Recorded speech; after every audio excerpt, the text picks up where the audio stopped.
Michèle Sibony, bonsoir. Vous êtes porte-parole de l'Union juive française pour la paix.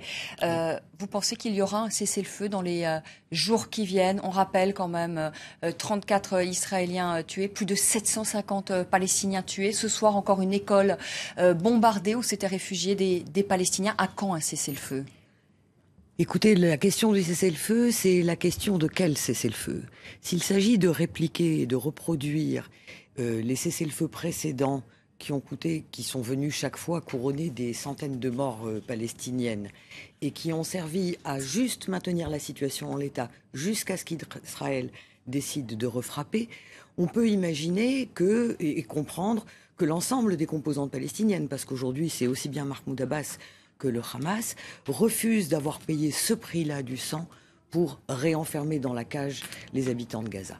Ils exigent... Même si le prix est encore plus élevé, parce est-ce qu'à un moment donné, est-ce que le prix est tellement élevé aujourd'hui pour... Vous savez, le peuple palestinien est un peuple résistant. Ça fait des années, on parle de 15 enfants morts ce soir encore. Bien sûr, mais la responsabilité en incombe aux Israéliens et aussi à la communauté internationale qui refuse d'intervenir pour faire pression. Il serait temps que la communauté internationale comprenne qu'un cessez-le-feu inconditionnel imposé par Israël, c'est le retour dans la cage et la reproduction programmée dans 6 mois, dans 1 an, d'exactement la même chose. La situation est bloquée, et sans mauvais jeu de mots, par le blocus. C'est le moment d'imposer la levée du blocus en donnant toutes les garanties de sécurité et aux Palestiniens qui en ont bien besoin pour essayer de se reconstruire et aux Israéliens en intervenant, même militairement s'il le faut, pour la protection du peuple palestinien. C'est le moment, et si on ne le fait pas, l'histoire nous jugera. Parce qu'il y a quelque chose de hautement immoral et criminel à regarder ce qui est en train de se passer. On est en train de regarder un massacre des innocents en se taisant et en attendant que la victime cède. Ça, c'est la loi de la jungle. Le plus fort gagne et la victime cède. Ils ont cédé 10 fois. 10 fois, c'est Israël qui a rompu la trêve et qui a imposé ses conditions en régime colonial qu'il est.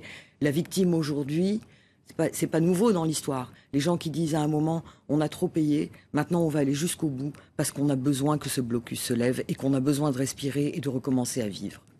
Mais là, il y a aussi Israël, il y a aussi les Palestiniens, en tout cas le Hamas, qui a une part de responsabilité quand même dans ce qui s'est passé, parce que le Hamas a aussi tiré des roquettes sur le territoire israélien. Le Hamas agresse aussi les Israéliens. Il y a peut-être une agression de part et d'autre. Je ne pense pas que le Hamas agresse. Je pense que quand on enferme 1 800 000 personnes dans un territoire très très petit, en bloquant la pêche et la marine, la voie marine, en bloquant la voie terrestre et en bloquant la voie aérienne, c'est-à-dire quand on met les gens en cage, au bout d'un moment, ils font ce qu'ils peuvent avec les outils qu'ils ont. Et ils se défendent. Mais est-ce que la population gazaoui suit le Hamas? Écoutez, aujourd'hui, en tout cas... Parce que c'est une population très divisée aussi. Vous savez, et même avant l'attaque israélienne, tout était en train de conduire à la reconstitution d'un gouvernement d'unité nationale permettant d'intégrer le Hamas. Et comme l'a très bien dit d'ailleurs, je crois sur votre antenne, Leïla Cheïd à un moment, en permettant petit à petit de ramener le Hamas vers une dynamique parlementaire.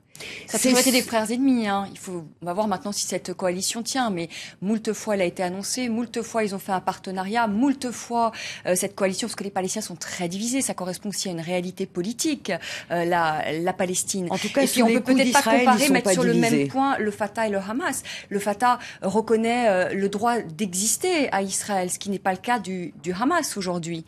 Le Hamas a indiqué sur le même pied d'égalité. Non, vous les mettez sur le même pied d'égalité pour vous?